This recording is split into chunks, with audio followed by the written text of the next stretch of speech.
So conferences like this are super important to the scientific community, and I'm so glad that post-COVID that we're all able to get back together again, because so much of scientific discovery relies on the serendipity that happens when two people bump into each other at a conference or see each other in a corridor and have a discussion that they otherwise would not have scheduled time for. I know in my company, I work for Amazon Web Services. Our innovation engine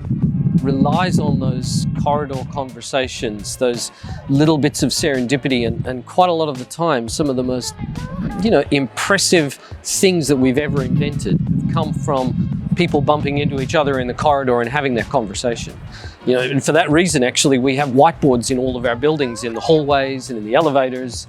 so that we're going to have those conversations at random times, and they can take place. And this is one of those events that's important to the scientific community.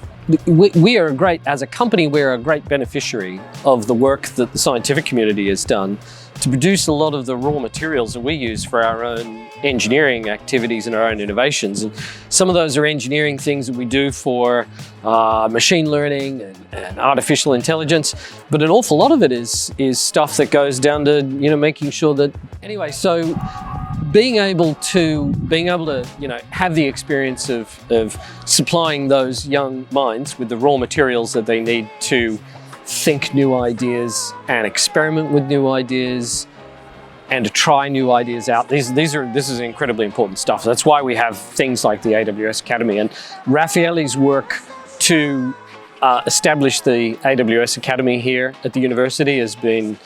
legendary, and he's extremely well known inside the company because he's incredibly passionate about this as well.